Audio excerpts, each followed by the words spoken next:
Assalamualaikum Bu Rauda. Waalaikumsalam, Bu Nurul. Selamat pagi Bu, apa kabarnya Bu? Selamat pagi, alhamdulillah kabar saya baik. Alhamdulillah saya juga sehat Bu. Nah Bu Rauda, 3 hari yang lalu saya pernah menyampaikan kepada Ibu bahwa saya mendapat tugas untuk melakukan supervisi di kelas Ibu nanti. Ya. Nah, untuk supervisi akademik ini ada 3 tahapan Bu ya nanti yang akan kita jalani. Yang pertama itu nanti pra-observasi, kemudian yang kedua nanti saya melihat Ibu mengajar, mengobservasi Ibu, kemudian yang ketiga nanti tahapan yang ketiga yaitu pasca observasi ya Bu ya. Baiklah Bu, pagi ini kita akan melakukan yang pertama Bu, tahap pra-observasi, di mana harapan kita sama-sama pagi ini kita dapat berdiskusi dan bertukar pikiran terkait kesiapan Bu Raudah untuk melaksanakan supervisi nanti di kelas Bu ya, dan juga melaksanakan supervisi nantinya mudah-mudahan berjalan lancar, tidak ada hambatan ya Bu ya. Untuk meningkatkan kemampuan Bu Raudah nanti dalam hal akademik, pengetahuan serta pengalaman Bu Raudah dalam proses pembelajaran Bu ya. Nah, untuk membuka percakapan kita pada pagi ini, kalau boleh saya tahu apa nih harapan Bu Raudah dalam pertemuan kita di pagi hari ini Bu? Ya, saya senang sekali Bu, saya bisa bekerja sama dengan Ibu, dan saya juga senang di supervisi. Ya, ini untuk meningkatkan kompetensi saya, bagaimana proses pembelajaran di kelas. Kemudian saya juga ingin berdiskusi sama Ibu mengenai rencana pelaksanaan pembelajaran yang akan saya lakukan. Oh iya, baik Bu ya.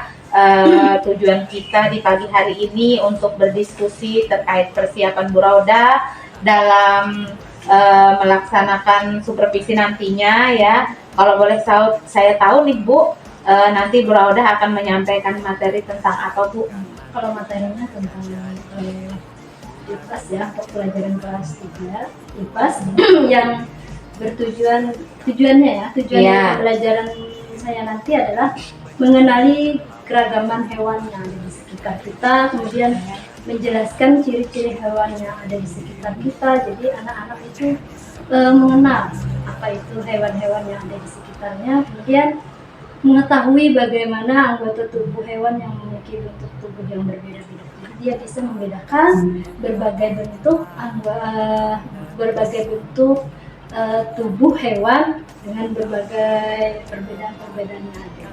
Oh iya, bagus sekali Bu ya. Jadi nanti materinya Ibu akan menyampaikan materi tentang IPAS tadi ya Bu ya, tentang perbedaan tubuh makhluk hidup. Oke Bu ya. Baiklah Bu, luar biasa sekali. Tadi kan tujuan pembelajarannya sudah Ibu sampaikan juga ya Bu ya. Kira-kira yang akan Ibu kembangkan, area yang akan Ibu kembangkan tuh nanti apa aja Bu? Misalnya ya seperti tadi kan tujuan pembelajaran saya, yaitu pertama itu akan membaca. Nah, di sini saya ingin meningkatkan literasi siswa. Ya. Jadi dengan membaca mereka mampu memahami bacaan. Kemudian nanti mereka juga akan mencatat informasi baru. Juga mengenai materi ini kita juga dapat meningkatkan literasi mereka dalam membaca. Terus yang kedua, dalam tujuan ini pengamatan nantinya mereka dapat melakukan pengamatan bersama kelompok mereka. Dengan begitu mereka belajar untuk berdiskusi, berkolaborasi dengan teman-temannya, bagaimana cara menjawab pertanyaan-pertanyaan dengan diskusi kelompok tersebut. Iya, luar biasa sekali Bu ya. Jadi ada kerjasama nanti yang akan Ibu harapkan di antara murid-murid Ibu nanti bersama teman-temannya Bu ya. Berarti area itu yang akan nanti Ibu kembangkan tentang yang pertama tadi meningkatkan literasi siswa, kemudian bagaimana dia bisa berkolaborasi dengan temannya, ya kan Bu, dalam berdiskusi tadi. Jadi luar biasa sekali itu. Nah, kalau boleh saya tahu nih Bu, apa saja nih yang sudah dipersiapkan untuk supervisi nanti Bu? Seperti ini Bu, ini ada rencana yang pertama dulu ya, rencana pelaksanaan pembelajaran ini itu awalnya saya membuat modul ajar atau RPP ya, dan yang dalam bentuk berdiferensiasi dan juga mencoba mencantumkan KSE dan budaya positifnya. Ya, seperti yang Ibu beri bimbingan kemarin, bagaimana kita mencantumkan KSE ke dalam RPP atau modul ajarnya. Selain modul ajar ini, Bu, saya juga menyusun RKPD. Nah, RKPD yang saya buat di dalam ketiga kelompok. Nah, ini jadi nanti berbeda-beda Bu. Mereka mendapatkan RKPD-nya, jadi sesuai dengan kemampuannya. Saya juga menyiapkan alat peraga. Nah, alat peraga ini akan menunjang pemahaman mereka tentang materi yang akan saya berikan. Saya juga menyiapkan asesmen penilaian. Nah, bentuk asesmennya ini ada 3 kelompok, yaitu yang akan saya gunakan sebagai nilai mereka pada saat bekerja nanti. Ya, bekerja nanti saat dia belajar nanti ya. Iya Bu, alhamdulillah Bu ya. Kalau boleh tahu nih Bu, strategi apa yang akan Ibu gunakan di RPP atau modul ajar Ibu tadi ya? Tadi kan Ibu sudah mengatakan bahwa Ibu membuat RPP itu, modul ajar itu ada tentang berdiferensiasi ya Bu ya, tentang juga ada mencantumkan KSE tadi. Jadi ini strategi apa yang akan Ibu gunakan di RPP ini tadi Bu ya?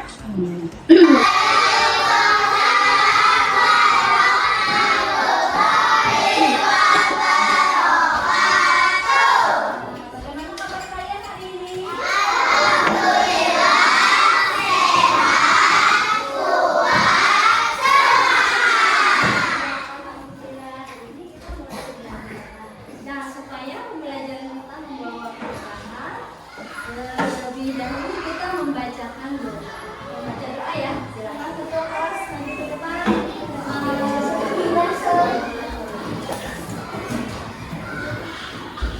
Berdoa dimulai.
meningkatkan kecintaan terhadap tanah air, marilah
anggota tubuh yang ada dimiliki oleh hewan, anggota tubuh bagian-bagian dan mengetahui melakukan penyelidikan fungsi bagian tubuh berkaitan dengan perilaku hewan. Jadi kita mengetahui itu. Nah, tadi hewan yang ada di sekitar kita sudah tahu ada ayam, ada bebek, ada kucing, ada sapi. Nah, sekarang kita lihat di sini.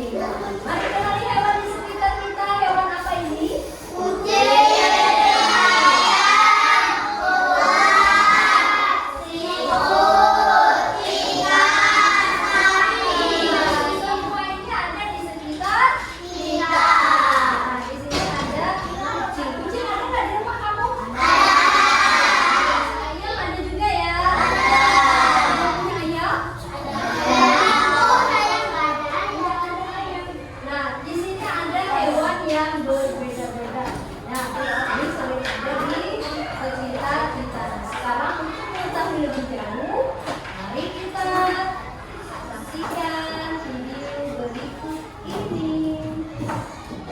Hai, berjumpa dan belajar kembali. Hari ini kita akan belajar mata pelajaran ilmu pengetahuan alam dan sosial dari kelas 3. Bab 1, mari kenali hewan di sekitar kita, yaitu topik materi topik A. Ada hewan apa saja di sekitarmu? Tujuan pembelajaran hari ini adalah 1. Peserta didik mengenal ragam jenis hewan yang ada di sekitar kita. Kedua, peserta didik mengetahui bahwa ada banyak jenis hewan yang berbeda-beda di sekitar kita. Mari kita belajar bersama. Sebelum memasuki pembelajaran hari ini, Ibu ingin menanyakan dulu nih, anak-anak, hewan apa saja yang kalian tahu? Lalu, bagaimana ciri-ciri hewan di sekitar kita? Nah, setelah kalian mengetahui hewan apa saja dan ciri hewan yang kalian ketahui, kira-kira apa perbedaan antara hewan yang satu dengan hewan yang lainnya? Nah, coba kalian perhatikan foto atau video hewan di layar ini. Ada hewan nomor 1 dan hewan nomor 2. Kira-kira apakah kalian tahu nama hewan tersebut? Iya, betul sekali. Hewan nomor 1 adalah hewan burung. Dan hewan atau binatang yang nomor 2 adalah kucing. Nah, berikut coba kalian perhatikan. Ini adalah foto atau gambar hewan yang sering kita jumpai di sekitar kita. Coba kalian perhatikan baik-baik. Yang pertama ada gambar ayam. Lalu di bawahnya ada gambar anjing. Di samping gambar anjing ada hewan lalat. Nah, berikutnya ada hewan kambing. Di atasnya itu adalah hewan sapi. Perbedaan hewan yang satu dengan yang lainnya. Nah, sekarang hewan apa sih yang bisa kita pelihara? Yang bisa kita pelihara?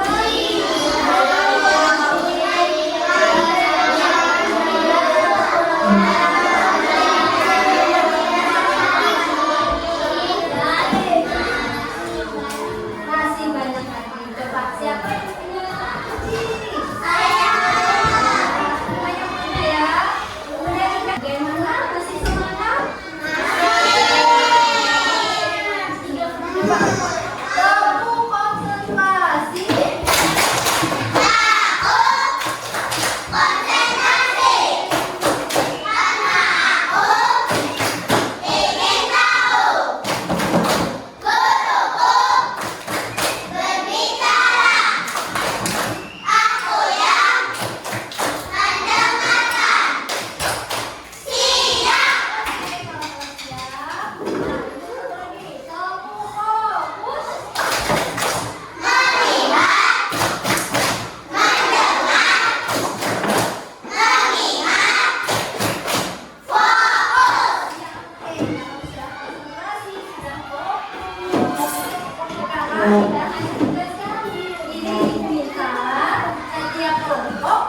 Siapa semua?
Assalamualaikum Bu Rauda. Waalaikumsalam.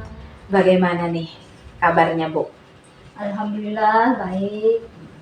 Baik Bu, dalam percakapan ini sesuai dengan tadi kita sudah janji bahwa setelah observasi tadi kita akan melakukan percakapan berikutnya yaitu pasca observasi. Bagaimana Bu perasaan Ibu? Setelah tadi kita sama-sama saya sudah mengobservasi Ibu tadi Bu, bagaimana perasaan Ibu terkait dengan jalannya kegiatan observasi di kelas tadi Bu? Iya. Perasaan saya karena belum terbiasa ya Bu ya melakukan observasi atau disupervisi dalam kelas, jadi ada perasaan gugup atau tegang. Namun alhamdulillah sudah berjalan dengan baik. Alhamdulillah selamat Bu ya. Kegiatan tadi, supervisi kita, kegiatan saya observasi tadi di kelas itu alhamdulillah berjalan dengan baik Bu ya. Jadi Ibu bisa diceritakan kembali nih area yang dikembangkan di dalam kelas tadi, kemudian langkah-langkah pembelajaran apa yang telah Ibu lakukan dalam pembelajaran tadi Bu? Iya. Baiklah Ibu, untuk area yang saya kembangkan adalah literasi dan kegiatan kolaborasi siswa ya. Dan untuk langkah-langkahnya itu yang pertama saya membuat model ajar atau RDP yang berdiferensiasi dan terintegrasi dengan KSN. Kemudian saya membagi kelas dalam beberapa kelompok kecil sesuai dengan gaya belajar mereka. Siswa. Iya Bu. Baik Bu, jadi area pengembangan ada pada kegiatan literasi dan kolaborasi siswa ya Bu ya tadi yang telah Ibu kembangkan. Nah menurut Ibu sejauh mana area pengembangan yang sudah Ibu sampaikan tadi itu tuh sudah berhasil dilaksanakan? Apakah sudah sesuai harapan Ibu atau belum Bu? Menurut saya alhamdulillah sudah berjalan dengan baik. Namun masih ada kekurangan sedikit. Masih ada kekurangan. Oh iya. Diperbaiki lagi. Iya, alhamdulillah Bu ya sudah berjalan dengan baik walaupun masih ada kekurangan Bu ya, tidak mengapa. Nah menurut Ibu kekurangan yang Ibu lihat itu tadi kendalanya tuh apa saja Bu yang Ibu hadapi saat melakukan kegiatan proses pembelajaran itu Bu? Iya. Jadi kendala yang saya hadapi di saat pembelajaran tersebut adalah saat pembuatan kelompok. Di dalam kelompok belajar itu ada siswa yang kurang aktif dalam kelompoknya, kurang aktif dalam hal pembelajaran tersebut dan juga sulitnya memanajemen waktu. Jadi waktunya. Iya Bu, memang ya waktu ketika berkelompok itu kadang tuh memang anak terkendala waktu betul Bu. Jadi mengapa hal itu kira-kira bisa terjadi Bu kalau menurut Ibu Bu? Ya, menurut saya karena itu dalam bentuk kelompok. Jadi sebagian anak itu ada yang merasa tidak percaya diri, tidak pede dalam hal ini, kemudian lalu dia merasa minder, sehingga mengganggu konsentrasi belajarnya. Dan manajemen waktu itu juga sangat sulit bagi saya karena tidak terasa sudah waktu istirahat dan padahal pembelajaran belum selesai. Jadi siswa mengerjakan tugas terlalu makan waktu yang agak lama lah begitu. Oke, berarti Ibu sudah mengetahui kendalanya tadi apa. Jadi kira-kira solusi apa Bu yang untuk menangani masalah tersebut? Solusinya menurut Ibu seperti apa Bu? Menurut saya ini yang berhubungan dengan anak yang kurang percaya diri tadi ya Bu. Jadi anak yang kurang percaya diri, saya sering memberikan motivasi kepada dia bahwa dia harus berani untuk memberikan pendapat, harus berani bertanya, dan sering melakukan ini, memberikan momen aha yang menyanjung bahwa apapun yang dia lakukan itu ada nilainya, nilai positifnya asal dia mau. Dan kemudian mengingat kepada yang paling penting juga anak-anak diharapkan sebelum dia berangkat ke sekolah ya harus makan pagi atau sarapan dulu. Nah, sarapan itu juga penting karena itu membuat konsentrasi pola pikirnya itu lebih baik. Kemudian untuk memanajemen waktu ini mungkin saya akan menentukan durasi.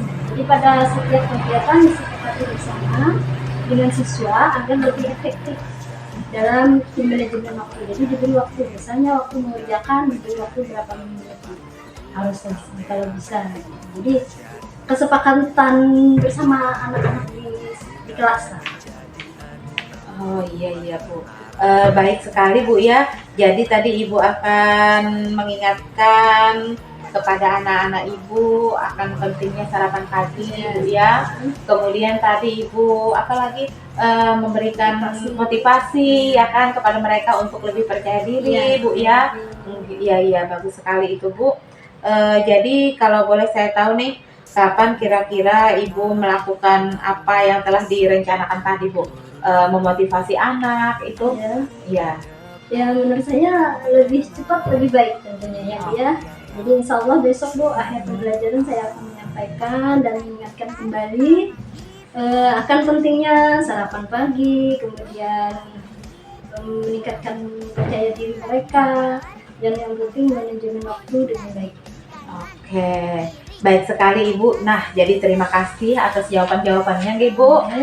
Semoga semua rencana Ibu dapat terrealisasi dengan baik, sesuai harapan. Baik sekarang Bu ya. Kemudian kita akhiri pembicaraan kita untuk hari ini Bu ya. Pasca observasi ini, terima kasih sekali lagi kepada Ibu atas waktunya tadi. Kemudian atas tanggapan, umpan balik dalam pra-observasi, kegiatan observasi dan pasca observasi kita pada hari ini Bu ya. Sekali lagi saya ucapkan terima kasih.